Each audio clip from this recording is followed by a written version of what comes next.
s'appelle le CERI, et le LAIOS, qui était un autre laboratoire à l'école de hautes études dirigé par Marc Avellès. Et nous avions beaucoup d'échanges sur la question de comparer justement le politique comme une diversité de systèmes et de logiques de pouvoir. Donc nous sommes très heureux d'accueillir Jean-François qui a écrit de très nombreux livres ces dernières années. Je vais en citer trois peut-être. L'illusion identitaire, qui m'a marqué moi lorsque j'étais étudiant, et puis Le gouvernement du monde, à une époque où la mondialisation était plutôt, on va dire, à ses débuts, enfin, dans son accélération, et puis plus récemment, L'énergie de l'État. Vous voyez une somme considérable de réflexion sur justement, à partir de son expérience empirique de chercheur, mais aussi d'expert, puisque Jean-François a été directeur du CERI, du Centre d'études des relations internationales à Sciences Po Paris.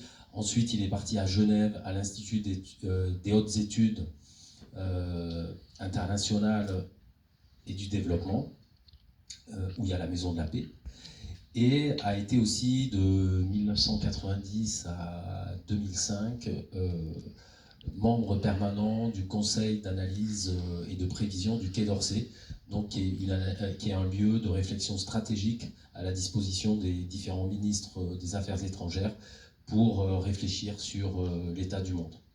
Donc nous avons beaucoup de chance d'avoir Jean-François parmi nous aujourd'hui, et quand je lui ai proposé de venir, il a immédiatement accepté. J'en suis très touché, et je pense que Jean-François a été aussi interpellé sur cette question de cette utopie qui est née entre Paris et Cahors, Cahors-Moody. Donc Jean-François a proposé de faire une conférence intitulée « Pourquoi la guerre, comment la paix ? D'un monde d'empire à un monde d'État-nation ». Merci encore Jean-François d'être parmi nous, et je te cède la parole. Donc comme tu veux, si tu veux te mettre là, tu seras peut-être mieux pour tes notes. Vous voyez bien ici, vous m'entendez à peu près. Ce micro est très piégeux, notamment pour, je ne suis pas italien, mais j'ai un peu tendance à faire des mouvements en parlant, donc j'espère ne pas perdre le fil. Et c'est naturellement à moi de te remercier, Boris, et de remercier toute l'équipe de Cahors-Moody. Et au-delà, toute la ville de Cahors qui nous accueille de manière assez formidablement gentille.